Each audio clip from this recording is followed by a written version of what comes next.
Assalamualaikum warahmatullahi wabarakatuh.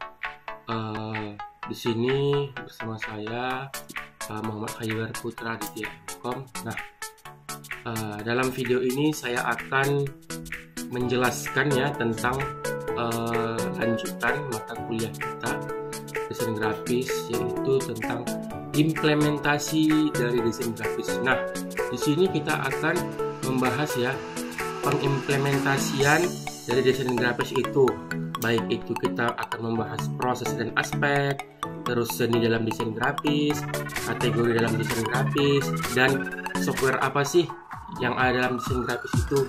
Nah, di sini juga kita akan membahas softwarenya sekaligus memperkenalkan tools-tools yang ada.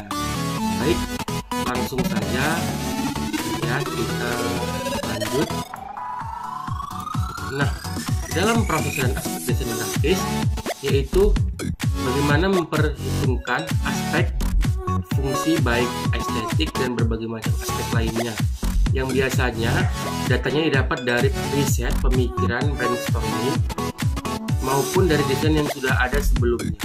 Nah, di sini kita itu harus memiliki riset dan apa yang ada terkandung dalam desain grafis kita gitu. Riset dalam artian kalau kita membuat desain grafis, kita harus memiliki riset yang ada. Jangan hanya membuat sembarangan, tapi juga ada proses-proses pemikiran yang kita tuangkan ke dalam sebuah layout kita ya, yang sudah kita bahas kemarin, yaitu apa sih layout ya kan, sudah kita bahas kemarin. Next, selanjutnya seni dalam desain grafis itu mencakup kemampuan kognitif, kinerja, motivasi, dan komitmen kerja, sekaligus keterampilan visual termasuk dalam typografi, ilustrasi, fotografi, pengolahan gambar, dan tata letak. Nah, ya, dikatakan mungkin kalau kita bahas ya, seni itu ada yang mengatakan adalah segala sesuatu yang indah, betul ya kan?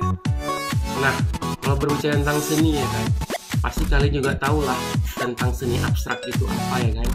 Nah, seni abstrak itu kalau kita ya mungkin ya secara normal, apa sih ini gambarnya kok kayak gini nih, nggak karuan gitu kan, padahal itu adalah sebuah seni. Nah, tetapi dalam desain grafis, seni itu ada mencakup beberapa aspek gitu ya, dari keterampilan visual, typografi, ilustrasi, fotografi, pengolahan gambar, dan tata letak ya. Tata letak juga sangat penting dalam desain grafis. Bagaimana kita menata letak elemen-elemen yang ada dalam desain grafis kita. Terus juga bagaimana kita menuliskan typografi yang ada dalam desain grafis kita. Itu juga harus diperhatikan dalam seni desain grafis ya. Jika semua aspek ini sudah ada, maka ya alhamdulillah lah, desain kita itu sudah dikatakan sebuah seni, dan desain kita juga sudah dikatakan ya bagus gitu. Next ya, kategori dalam desain grafis. Nah, secara garis besar desain grafis dibedakan menjadi beberapa kategori ya. Yang pertama ada printing, yang kedua ada web design. Nah, kalau berbicara tentang printing ini, percetakannya membuat desain buku, majalah, poster, booklet, leaflet, flyer, pamflet, iklan, dan publikasi lainnya. Nah, ini biasanya ini dibuat ya untuk ya bisnis-bisnis printing lah, seperti spanduk dan lain-lainnya ya kan. Nah, kalau web design ini beda lagi. Web design ini terbagi menjadi dua, ada UI designer, ada UX designer ya. UI itu user interface dan UX itu user experience. Nah, sebenarnya sama-sama desain grafis gitu ya kan, sama-sama mendesain, tapi ada perbedaannya antara printing dengan web design. Web design ini juga setidaknya dia harus memahami coding ya, coding ataupun bahasa pemrograman komputer, sehingga dia tahu bagaimana pembuatan web itu. Tapi orang UI atau UX itu tidak harus juga mengetahui coding, tapi setidaknya tahu sedikit tentang dasar. Sedangkan printing, percetakan murni, dia membuat percetakan gitu ya kan, poster, booklet, dan sebagainya lainnya untuk diperjualbelikannya, untuk dibisniskannya. Itu dia kategori dalam desain grafis. Nah, termasuk juga ya film, termasuk CD, DVD, multimedia untuk promosi, identifikasi logo, EGD, environmental graphic design, ya, desain yang profesional mencakup desain grafis, arsitek, desain industri dan arsitek taman. Nah, ini juga termasuk dalam desain grafis juga. Dan terakhir ada desain produk atau pemaketan dan sejenisnya. Nah, desain produk ini sejenis seperti packaging, ya kan? Packaging, bagaimana packaging suatu produknya sehingga menarik, ya kan? Begitu juga dengan apa ya, hampers itu kan, hampers itu kan juga sini dalam packaging, ya kan? Kalau dia sudah tahu sini dalam packaging itu, ya buat menarik bagi konsumen yang ingin membelinya. Gitu. Nah, masuk kita ke dalam software atau aplikasi dalam layouting, ya. Nah, software apa yang sering kita gunakan untuk pembuatan desain grafis, baik itu brosur, pamflet, booklet, poster, dan lainnya? Nah, software ini mengatur penempatan teks seperti gambar dan program lainnya. Contoh yang pertama itu ada namanya Adobe Photoshop. Yang kedua ada CorelDRAW. Yang ketiga ada FrameMaker. Yang keempat ada Adobe InDesign, Adobe PageMaker, lalu ada Core Ventura, lalu ada Microsoft Publisher, dan ada QuickExpress. Nah, itu dia software aplikasi layouting. Nah, yang kita bahas nanti adalah mengenai Adobe Photoshop, ya kan? Nah, kita di sini menggunakan Adobe Photoshop untuk yang aplikasi software, ya. Yang untuk aplikasi berbasis webnya nanti ada kan. Oke. Nah, di dalam software aplikasi untuk berbasis vektor, ya, vektor dan garis, ya, itu program yang termasuk dalam kelompok ini dapat digunakan untuk membuat gambar dalam bentuk vektor dan garis sehingga sering disebut sebagai ilustrator komik. Nah, nanti kita akan membahas ya apa sih perbedaan dari vektor dan bitmap gitu kan. Desain vektor dan bitmap. Nah, mungkin kalau sedikit saya bahas ya. Untuk desainer bitmap gitu kan. Nah, bentuk gambarnya itu dia berbentuk kotak-kotak gitu kan. Kotak-kotak kecil yang digabungkan beberapa piksel sehingga membentuk suatu gambar gitu kan. Yang biasanya sering kita lihat pada Adobe Photoshop gitu kan. Kalau kita ada yang tahu pakai Adobe Photoshop, kalau kita zoom paling besar itu nanti berbentuk kotak-kotak kecil tuh. Nah, itu namanya bitmap. Sedangkan vektor dia bentuk murni, gambar halus gitu. Dan gambarnya tidak akan pecah. Nah, sedangkan bitmap kalau dia intensitas gambarnya itu ataupun apa ya, skala gambarnya itu rendah, ya pecah dia. Kalau ilustrator atau vektor berbeda, dia tidak akan pecah. Nah, dalam software aplikasi vektor atau garis ini, yaitu ada namanya Adobe Illustrator, Beneva Canvas, CorelDRAW, juga Macromedia Freehand, Meta Creation Expression, dan Micrographic Designer. Itu dia. Nah, ini tadi ya yang saya bilang ya, software aplikasi bitmap, ya kan? Nah, aplikasi bitmapnya ini ada Photoshop, Corel Photopad, Macromedia Express, Macromedia Printer, Meta Creation Picture, dan sampai slide. Tapi yang sering dan populer digunakan itu ada Photoshop, ya. Ada Photoshop yang banyak kali digunakan. Nah, bagaimana sih cara dan proses mendesain itu, ya kan? Cara dan proses mendesain yang benar bagaimana sih? Nah, prosesnya itu yang pertama itu kita harus menentukan konsep. Nah, dari konsep ini kita bingung kan? Kalau kita misalkan apa ya, seperti pengen gitu kan, buatlah dulu poster untuk ini gitu ya kan. Nah, jadi kadang kita nggak menemukan konsep gitu kan, konsep apa sih yang harus kita buat gitu ya kan. Nah, konsep dalam artian ini apa yang mau kita inginkan, apa yang mau kita buat, apa yang mau kita desain, bagaimana gambarnya, itu kadang kita terbentur. Nah, tapi kalau kita sudah mengetahui dasar-dasarnya yang seperti saya jelaskan di pertemuan kedua kemarin, nanti kita akan lebih terbuka gitu, lebih dapat ide-idenya, apalagi juga sudah tahu kita, oh referensinya dari sini, dari Pinterest ataupun dari colorhunt.com gitu kan. Dalam proses itu ada namanya konsep. Setelah kita dapat konsep, sebenarnya untuk tujuan umumnya dan khususnya itu untuk studi kelayakan. Layak nggak kita buat seperti ini? Setelah dapat konsep baru media. Nah, media ini, pemilihan media dan mengenal ciri khusus media. Media apa yang mau kita buat? Setelah dapat media, lalu muncullah ide. Nah, ide ini menentukan ide ini apa yang cocok, yang akan dikembangkan untuk mencapai tujuan. Lalu dapatlah data. Nah, data ini isi dari desain kita itu. Contoh, kalau kita mau mendesain sebuah poster, tapi kita nggak tahu data-datanya, nanti kita akan bingung juga apa sih ini ini. Data dalam artian seperti ya, contohnya keterangan, gitu kan, keterangan alamat, nomor handphone, gitu kan. Apalagi kalau kita ada klien ya yang minta kita untuk mendesain, tapi kita tidak tahu data yang mau kita isinya apa, gitu kan. So, pasti kita akan merasa kebingungan gitu. Lanjut ada visualisasi. Nah, dengan teknik manual dan digital menggunakan software pengolahan image-nya seperti Photoshop dan lain-lain. Nah, ini visualisasi adalah software apa yang kita gunakan. Dan terakhir ada produksi, yaitu untuk penerapan sebenarnya pada media yang ditentukan sebelumnya, bisa juga untuk dipublikasikan secara massal.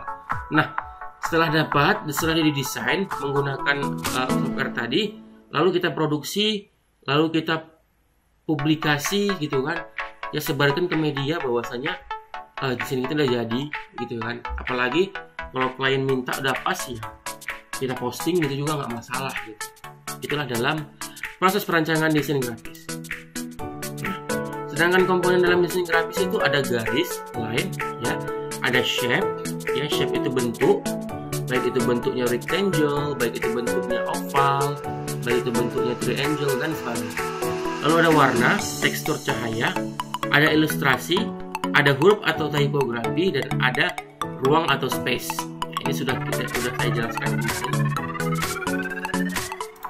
Nah, dan prinsip dasar desain grafis itu, prinsip desain grafis ada keseimbangan, ada keserasian atau harmoni, ada proporsi atau skala, ada irama, ada kesatuan. Nah, software dalam perkuliahan. Nah, mungkin di sini ada yang masih menggunakan CorelDRAW, ya. CorelDRAW sekarang ada X berapa ya? Saya juga kurang tahu. Nah, kalau di sini ada Photoshop CS5 ya. Sekarang itu paling mudah itu CS6 ya. Ada juga yang model extension ya, yang model ringan. Tapi yang kalau sekarang itu ada Photoshop CC 2020 itu lebih terbaru. 2021 juga ada, cuma masih dalam bentuk beta, belum disempurnakan. Nah, kita lihat ya contoh karya desain grafis. Nah, ini desain grafis menggunakan ada Photoshop dan CorelDRAW ya. Kita lihat ruang space-nya gimana, tipografinya, pemilihan warnanya, ya kan? Kita lihat ya. Ada white space-nya. Ini juga contoh karya desain grafis. I'm not a designer. Well, merely I'm still a student and I'm looking future stuff. Nah, ini juga ya kan, contoh karya desain grafis. Ini juga pembuatan sampul, pembuatan cover, ya kan, pembuatan poster dan lainnya. Nah, ini juga pembuatan contoh karya desain grafis corporate identity, ya. Misalkan nanti kita di perusahaan suruh membuat covernya, mendesain covernya untuk perusahaan, ya kan. Ini dia contoh-contohnya. Nah, dan ini juga adalah contoh desain majalah. Nah, kalau kalian melihat majalah, ya kan, ada majalah-majalah bagus. Nah, itu juga desain gitu, nggak sembarangan, nggak menggunakan Microsoft Word, tapi desain menggunakan aplikasi software desain, ya kan, baik itu Photoshop dan lain-lain. Nah, dari contoh karya desain ini, ya, kita dapat mengambil kesimpulan bahwasanya setiap desain itu sebenarnya tergantung selera, tergantung gaya. Nah, kita ini pribadi ini pasti memiliki gaya masing-masing, ya, gaya atau ciri khas masing-masing dalam mendesain. Contohnya ya, kalau saya itu paling mencolok itu gayanya itu tidak pernah menggunakan warna-warna solid, ya. Warna saya itu pasti menggunakan warna-warna pastel gitu ya. Itu yang pertama. Yang kedua itu tidak suka pakai font-font yang alay dalam artian yang besar-besar, bergaya-gaya gitu kan, kecuali memang dibutuhkan gitu ya kan.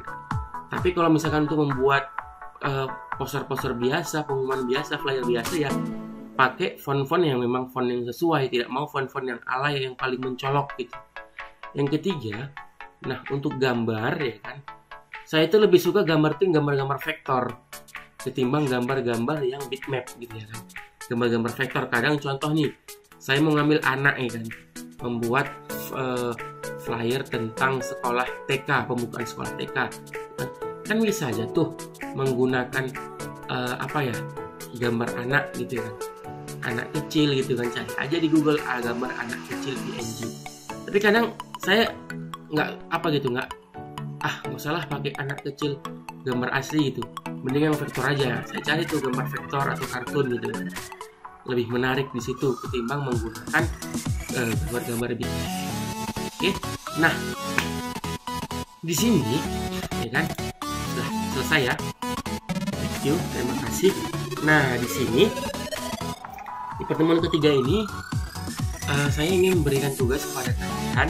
Yang pertama itu ya adalah tugas ini tujuannya biar supaya nanti di pertemuan selanjutnya kita sudah mudah ya, tidak kosong lagi, kita sudah tahu tentang materi selanjutnya, yaitu tentang kalian cari ya, tugasnya yang pertama kalian cari tentang apa sih pengertian Photoshop, itu yang pertama ya, dibuat di dalam Word pengertian Photoshop yang pertama, yang kedua fungsi Photoshop, yang ketiga versi-versi Photoshop dari tahun ke tahun dari pertama, dan yang keempat itu adalah tuliskan semua tools dalam Photoshop, toolsnya ya. Jadi dalam Photoshop itu ada toolsnya itu dalam toolbox ya kan, dituliskan tools dalam Photoshop dan apa sih fungsi dalam toolsnya itu.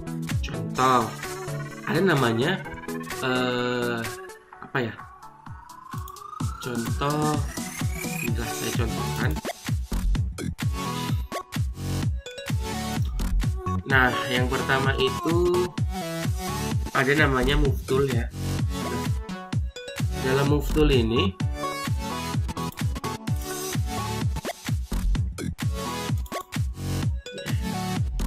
ini ya, biar supaya nggak lari dan paham, ini namanya toolbox. Di kiri ini namanya toolbox. Nah di sini nanti kalian buat nama-nama toolboxnya. Contohnya namanya Move Tool. Move Tool ini fungsinya apa? Artboard Tool fungsinya apa?